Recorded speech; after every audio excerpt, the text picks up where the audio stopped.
Hello दोस्तों, कैसे हैं आप सभी।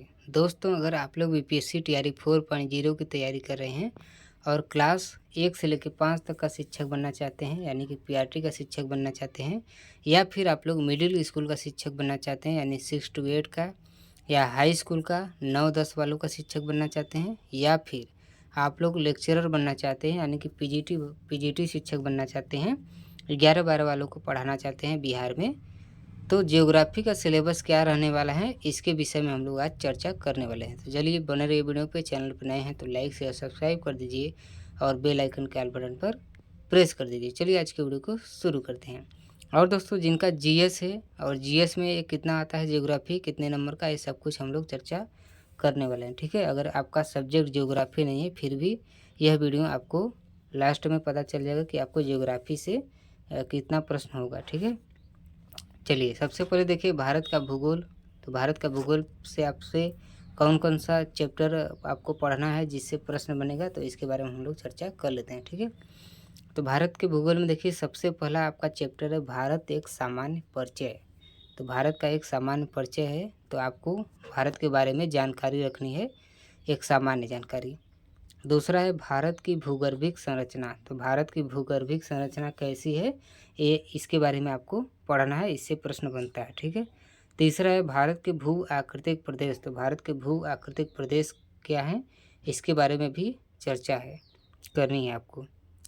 फिर चौथा चैप्टर है अपवाह तंत्र। पाँचवा है जलवायु क्लाइमेट। ठीक है, इसके बाद छठवां है भारत की मिट्टियाँ। भारत में कौन कौन सी मिट्टियाँ पाई जाती हैं, किस स्थान पे कौन सी मिट्टियाँ आती हैं, ये सारा कुछ इसमें दिया रहेगा, आपको पढ़ना है क्योंकि इससे भी प्रश्न आता है। इसके बाद देखिए 7वें नंबर पे है भारत की प्राकृतिक वनस्पतियाँ। तो भारत की प्राकृतिक वनस्पतियों के बारे में भी आपको पढ़ना है अच्छे से। 8वां है जल संसाधन सिंचाई एवं बहुउद्देशीय परियोजनाएँ। फिर देखिए 9वां चैप्टर है आपका कृषि एवं पशुपालन। कृषि एवं पशुपालन को पढ़ना है। और खनिज संसाधन 10वां है खनिज संसाधन। भारत में कौन कौन से खनिज संसाधन पाए जाते हैं, इसके बारे में भी आपको पढ़ना है। अब देखिए इंग्लिश में भी मैं यहाँ पे दे दिया हूँ ताकि जो इंग्लिश मीडियम वाले हैं उनको कोई दिक्कत ना हो। ठीक है, तो इंग्लिश वाले आप लोग देख लीजिए। इसके बाद देखिए 11वां है ऊर्जा संसाधन। 11वां है देखिए ऊर्जा संसाधन। 12वां चैप्टर है उद्योग। ठीक है, उद्योग धंधों के बारे में पढ़ना है। भारत के परिवहन के बारे में पढ़ना है, जिसमें रेल मार्ग, सड़क मार्ग, वायु मार्ग और जल मार्ग आएगा। ठीक है, इसके बाद देखिए 14वां है जनसंख्या एवं नगरीकरण। जनसंख्या एवं नगरीकरण के बारे में पढ़ना है। जनसंख्या में 2011 की जो जनगणना हुई है उसी को पढ़ना है, क्योंकि उसके बाद तो अभी और कोई जनगणना नहीं हुआ है। ठीक है, तो उसी को आप लोगों को पढ़ना है। इसके बाद देखिए 15वां चैप्टर है प्रजातियों एवं जनजातियाँ। 16वां है आपदा प्रबंधन। तो आपदा प्रबंधन क्या है। इसके बाद देखिए 17वां है राज्य तथा केंद्र शासित प्रदेश। तो राज्य तथा केंद्र शासित प्रदेश के बारे में भी पढ़ना है आपको। इसके बाद यहाँ पे ये रहा इसका इंग्लिश, तो इंग्लिश वाले आप लोग इसको देख लीजिए। ठीक है, अब देखिए इतना चैप्टर जो है, जो भारत का भूगोल है, ये पीआरटी यानी 1 to 5 का जो शिक्षक बनना चाहते हैं, 6 to 8 का, 6 से 8 का शिक्षक जो बनना चाहते हैं, 9-10 का और 11-12 का, यानी कि 1 से लेकर 12 तक का जो भी शिक्षक बनना चाहते हैं आप, जिसमें भी भारत का भूगोल सभी को पढ़ना है। ठीक है, तो भारत का भूगोल आप सभी को पढ़ना है, किसी को भी अवॉइड नहीं करना है। अब देखिए आगे है विश्व का भूगोल। विश्व के भूगोल में सबसे पहला चैप्टर है भूगोल उत्पत्ति एवं विकास। इसके बाद दूसरा है ब्रह्मांड एवं सौरमंडल। तो ब्रह्मांड एवं सौरमंडल के बारे में आपको पढ़ना है। तीसरा चैप्टर है यहाँ पे पृथ्वी की उत्पत्ति एवं विकास। तो पृथ्वी की उत्पत्ति और विकास कैसे हुई है, इसके बारे में भी आपको अच्छे से पढ़ना है। चौथा चैप्टर है पृथ्वी की गतियाँ। पाँचवा है अक्षांश एवं देशांतर। अक्षांश एवं देशांतर चैप्टर को आपको अच्छे से पढ़ना है। इसके बाद छठवां है पृथ्वी की आंतरिक संरचना। पृथ्वी की आंतरिक संरचना कैसी है, आपको इसके बारे में पढ़ना है। इसके बाद देखिए सातवां है भूकंप, सुनामी एवं ज्वालामुखी। तो भूकंप, सुनामी एवं ज्वालामुखी, इन सभी चैप्टरों को भी आपको पढ़ना है। अब देखिए ये रहा यहाँ पे अंग्रेजी, इंग्लिश मीडियम वालों के लिए, तो आप लोग इंग्लिश मीडियम वाले देख लीजिए। ठीक है, अब देखिए यहाँ पे जो 7 चैप्टर है पीआरटी 6 to 8 और 9 to 10, यानी कि 1 से लेकर 5 तक का जो लोग शिक्षक बनना चाहते हैं, 6 से लेकर 8 तक का और 9 से लेकर 10 तक का, यानी कि टीजीटी शिक्षक। विश्व के भूगोल का ये 7 चैप्टर ही पढ़ना है आप सभी को, ठीक है। तो विश्व के भूगोल का 7 चैप्टर आपको पढ़ना है। यहाँ पे जो 7 चैप्टर आपको दिया गया है विश्व के भूगोल का, केवल इतना ही विश्व के भूगोल से आपसे प्रश्न किया जाता है, चाहे आप पीआरटी का शिक्षक बनना चाहते हो, चाहे आप मिडिल का या फिर हाई स्कूल का। तो इतना विश्व के भूगोल में आप 7 चैप्टर पढ़ लेते हैं तो आपका काम चल जाएगा। अब देखिए, जो लेक्चरर बनना चाहते हैं यानी कि इंटर कॉलेज में पढ़ाना चाहते हैं बिहार में, उनके लिए यहाँ पे क्या सुविधाएं हैं। तो यहाँ पे देखिए 11वां है, इनको आगे भी अभी ये चैप्टर पढ़ना है। 11वां है चट्टान के बारे में पढ़ना है। उसके बाद मृदा है। उसके बाद 13वां चैप्टर है कृषि। 14वां है संसाधन, खनिज एवं उद्योग। और ये सब देखिए विश्व के पर्पज में है, ठीक है। आप लोग भारत का मत सोचिएगा। 15वां है परिवहन एवं संचार। 16वां है सौर विकिरण, ऊष्मा बजट एवं तापमान। 17वां चैप्टर आपका है वायुमंडल, संगठन एवं संरचना, इसको पढ़ना है। इसके बाद वायुमंडलीय दाब, गतियाँ एवं पवनों के बारे में पढ़ना है आप सभी को। 19वां है वाताग्र, चक्रवात एवं प्रतिचक्रवात, इसके बारे में पढ़ना है। और 20वां है वायुमंडलीय आर्द्रता तथा वर्षण। अब ये रहा इंग्लिश मीडियम वालों के लिए, तो आप लोग इंग्लिश मीडियम वाले इसको देख लीजिए। इसके बाद देखिए 21वां चैप्टर है पृथ्वी की सतह पर जल का वितरण, इसके बारे में पढ़ना है। 22वां चैप्टर आपका है जलवायु एवं जलवायु प्रदेश। 23वां है प्रादेशिक भूगोल और 24वां है विविध। तो विविध में आपको पढ़ लेना है, ठीक है। इसके बाद देखिए यहाँ पे इंग्लिश मीडियम वालों का है, तो यहाँ अपने इंग्लिश मीडियम वाले आप लोग अपना देख लीजिएगा, ठीक है। अब 11 to 12 यानी कि 11 से 12 का जो लोग शिक्षक बनना चाहते हैं उनको ये पूरा पढ़ना है। अब देखिए आपसे क्या पूछा जाता है, तो आपसे देखिए इंडियन ज्योग्राफी से प्लस वर्ल्ड ज्योग्राफी से 40 क्वेश्चन आता है। जैसे इंडियन ज्योग्राफी है तो इंडियन ज्योग्राफी से आपसे प्रश्न किया जाता है 40, और वर्ल्ड ज्योग्राफी है तो वर्ल्ड ज्योग्राफी से भी आपसे प्रश्न किया जाता है 40, ठीक है। क्योंकि आपका सब्जेक्ट रहता है तो 40 और प्लस 40 मिलके हो जाता है 80 क्वेश्चन, ठीक है। 80 क्वेश्चन, और पर क्वेश्चन 1 नंबर का होता है, इसलिए आपका 80 नंबर का हो जाएगा। इसके साथ साथ आपका कम से कम 10 नंबर का आपसे जनरल में भी प्रश्न पूछ लिया जाता है, यानी कि लगभग आपका 90 नंबर का प्रश्न यहीं से बन जाता है, ठीक है। तो आप सभी को देखिए पूरा पढ़ना है। जो आप लोग लेक्चरर बनना चाहते हैं, 11-12 का शिक्षक बनना चाहते हैं, तो आपको इंडियन ज्योग्राफी पूरा पढ़ना है और वर्ल्ड ज्योग्राफी के जितने भी चैप्टर हैं पूरा पढ़ना है, ठीक है। इन्हीं से आपका प्रश्न बनेगा। तो ये रहा सिलेबस। अब देखिए अब कुछ प्रश्न यहाँ पे इंक्लूडेड है, तो आपसे कुछ प्रश्न किया जा रहा है जिनका आपको जवाब देना है, ठीक है। चलिए एक एक करके जवाब दीजिएगा। सबसे पहला प्रश्न आपके सामने यहाँ पे है, तो ग्रिड किसका जाल है? ग्रिड किसका जाल है? आपके सामने ऑप्शन ए है अक्षांश रेखाओं एवं देशांतरी यामुत्रों का।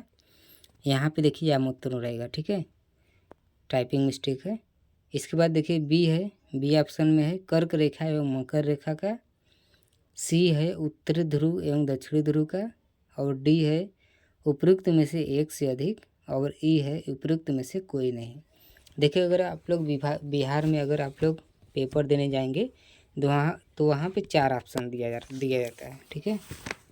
और ये 4 ऑप्शन में से 2 ऑप्शन हमेशा रहता है, डी वाला उपयुक्त में से एक से अधिक, और ये रहता है उपयुक्त में से कोई नहीं। ये दोनों ऑप्शन हमेशा रहता है हर प्रश्न में। तो अब देखिए यहाँ पे इसका जवाब क्या होगा, ग्रिड किसका जाल है? तो जल्दी से आप लोग बताइए।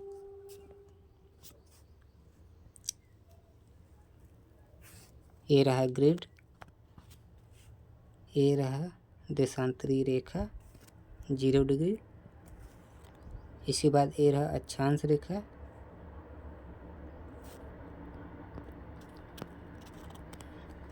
ये रहा अक्षांश रेखा, ये रहा विषुवत रेखा 0 डिग्री,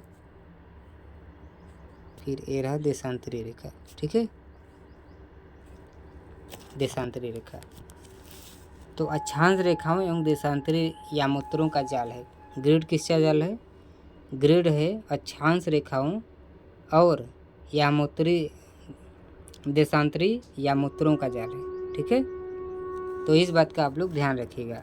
कर्क रेखा एवं मकर रेखा का नहीं, कर्क रेखा और मकर रेखा का नहीं है, कर्क रेखा और मकर रेखा का नहीं है। उत्तर ध्रुव एवं दक्षिण ध्रुव का तो नहीं, उत्तर ध्रुव और दक्षिण ध्रुव का नहीं है। उपरोक्त में से एक से अधिक नहीं, उपरोक्त में से एक से अधिक नहीं है। उपरोक्त में से कोई नहीं, ऐसा भी नहीं है। अक्षांश रेखाओं एवं देशांतरी यामोत्तरों का जाल है। ग्रिड किसका जाल है? अक्षांश रेखाओं एवं देशांतरी यामोत्तरों का, आप latitude lines and longitude lines का है। ठीक है, चलिए अब दूसरा प्रश्न हम लोग कर लेते हैं। दूसरा प्रश्न देखिए, आपके सामने दिया गया है। जब ग्रीनविच में मध्यमाद है, जब ग्रीनविच में मध्यमाद है, एक जगह का स्थानीय समय 5 बजे शाम है। ठीक है, एक जगह का स्थानीय समय क्या है? 5 बजे शाम है। निम्नांकित में वह कौन सा यामोत्तर है जिस पर उपयुक्त जगह अवस्थित है? अब आपके सामने ऑप्शन है। ऑप्शन ए है 75 डिग्री ईस्ट, बी है 75 डिग्री वेस्ट, सी है 150 डिग्री ईस्ट, डी है उपयुक्त में से एक से अधिक, more than one of the above, E है नन ऑफ द एबव, यानी उपयुक्त में से कोई नहीं। चलिए जल्दी से इसका जवाब दीजिए।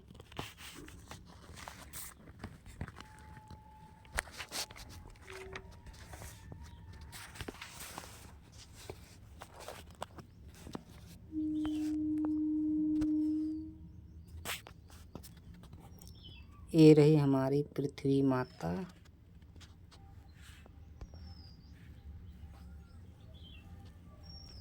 ठीक है, इसके बाद यहाँ पे देशांतरी 0 डिग्री देशांतरी रेखा,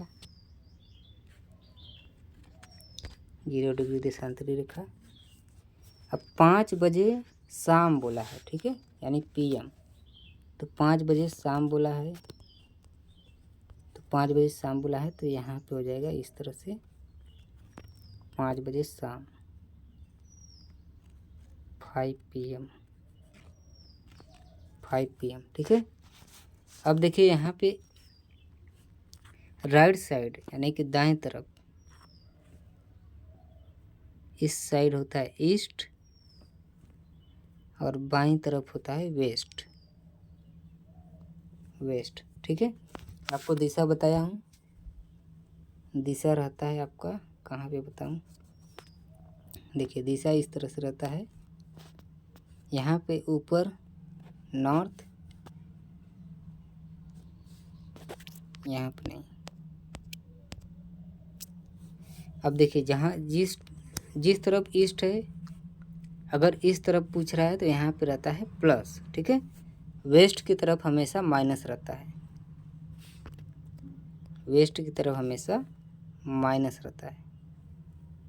ठीक है, तो 5 बजे शाम को पूछा है। अब यहाँ पे देखिए, यहाँ पे होगा नॉर्थ और यहाँ पे होगा साउथ, यहाँ पे होगा साउथ। ठीक है, अगर हम दिशा की बात करें तो देखिए दिशा इस तरह से होगा,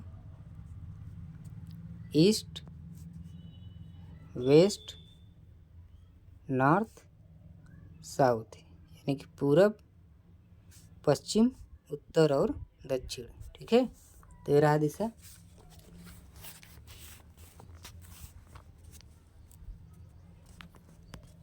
तो यहाँ पे देखिए 360 डिग्री हो जाएगा, 360 डिग्री, 360 डिग्री बराबर 24 घंटा मान लेते हैं, 24 घंटा। तो 1 घंटा बराबर कितना होगा? तो 1 घंटा बराबर 360 डिग्री बटे 24 कर लेते हैं। ठीक है, 360 डिग्री बटे 24 तो बराबर हो जाएगा 15 डिग्री, 15 डिग्री हो जाएगा। कितना हो जाएगा? 15 डिग्री।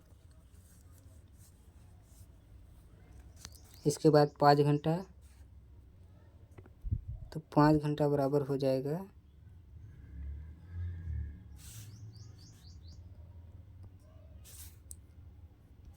5 घंटा बराबर हो जाएगा 15 गुणे 5 कर लेते हैं, ठीक है। 15 गुणे 5, 15 गुणे 5 अगर हम लोग करते हैं तो यहाँ पे हो जाएगा 75 डिग्री, 75 डिग्री। अब 75 डिग्री क्योंकि शाम को पूछा है, 75 डिग्री शाम को पूछा है, इसलिए यहाँ पे हो जाएगा ईस्ट। क्या हो जाएगा? ईस्ट, क्योंकि ईस्ट की तरफ समय हमेशा बढ़ता है, प्लस होता है, ठीक है। तो आंसर क्या आ रहा है? 75 डिग्री ईस्ट, 75 डिग्री पूरब। क्या रहेगा? 75 डिग्री पूरब। चलिए हो गया, आगे बढ़ते हैं। तो यहाँ पे हो जाएगा 75 डिग्री पूरब, 75 डिग्री वेस्ट, नहीं 75 डिग्री वेस्ट नहीं होगा, 150 डिग्री ईस्ट, ये भी नहीं, 75 डिग्री ईस्ट होगा, ठीक है। चलिए तीसरा प्रश्न आपके सामने। अक्षांश रेखा की कुल संख्या होती है। What is the total number of latitude line? अक्षांश रेखाओं की कुल संख्या कितनी होती है आपको बताना है।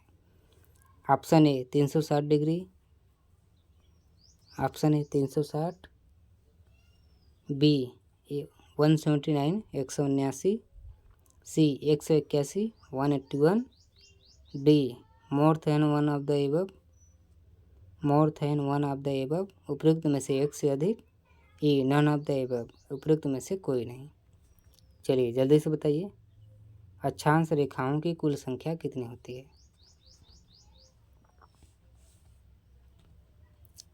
चलिए देखिए,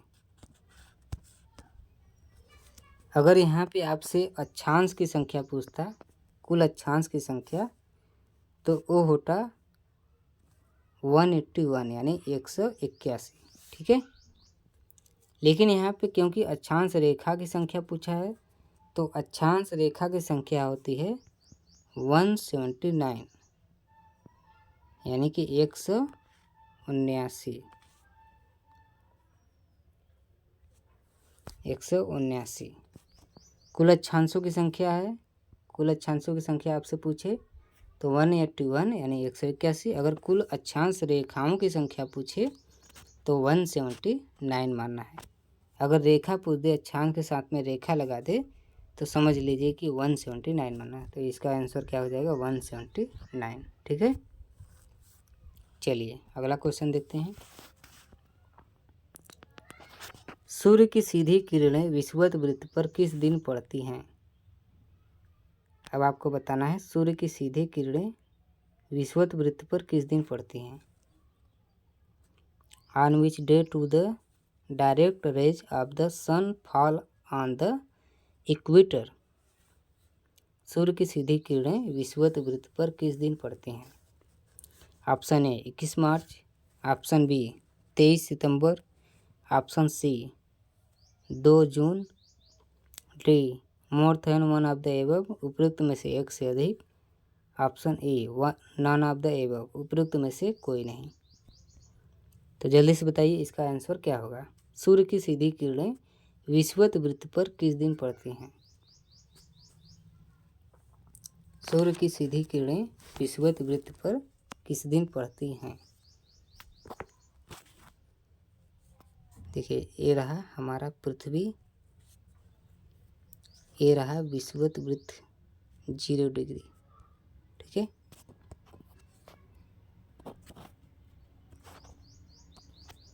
यहाँ पे है अपना सन, ये हो गया सन, सन हो गया, इस तरह से सीधी पड़ती है, ठीक है। सूर्य की सीधी किरणें विषुवत वृत्त पर किस दिन पड़ती हैं, ये आपको बताना है। चलिए जल्दी से बताइए।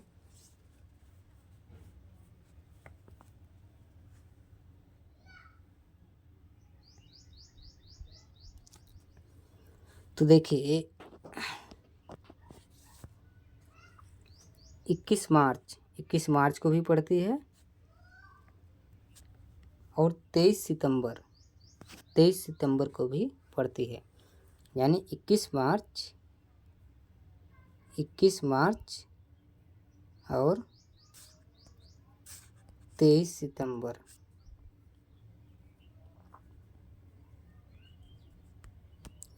इक्कीस मार्च और 23 सितंबर को सूर्य की सीधे किरणें विषुवत वृत्त पर पड़ती हैं। ठीक है, तो हमारा आंसर क्या हो जाएगा? उपयुक्त में से एक से अधिक, ऑप्शन डी। उपयुक्त में से एक से अधिक, उपयुक्त में से एक से अधिक। सूर्य की सीधी किरणें विषुवत वृत्त पर किस दिन पड़ती हैं? 21 मार्च और 23 सितंबर। तो यहाँ पे दोनों ऑप्शन दिया गया है, इसलिए उपयुक्त में से एक से अधिक हो जाएगा। ठीक है, चलिए अब आज का लास्ट क्वेश्चन देखते हैं। ऋतुओं में परिवर्तन का कारण है। What is the reason for change is season? What is the reason for change in season? ऋतुओं में परिवर्तन का कारण है, तो आपको बताना है ऋतुओं में परिवर्तन का कारण क्या है। What is the reason for change in season? ऋतुओं में परिवर्तन का कारण है रोटेशन, घूर्णन, रोटेशन परिक्रमण, अर्थ एक्सिस टिल्ट पृथ्वी का अक्षीय झुकाव, मोर than one of the above उपयुक्त में से एक से अधिक, ऑप्शन ई है नॉन ऑफ द एबव उपयुक्त में से कोई नहीं। चलिए जल्दी से बताइए ऋतुओं में परिवर्तन का कारण क्या है? घूर्णन, परिक्रमण, पृथ्वी का अक्षीय झुकाव, उपयुक्त में से एक से अधिक या उपयुक्त में से कोई नहीं।